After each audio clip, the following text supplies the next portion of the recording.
चंद्रभागा आता आटायाची नाही,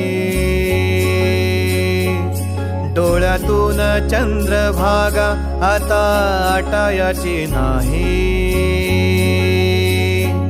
उभ्या जन्मात विठ्ठला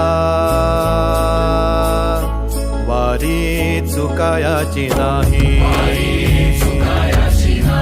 वारी चुकायाची नाही।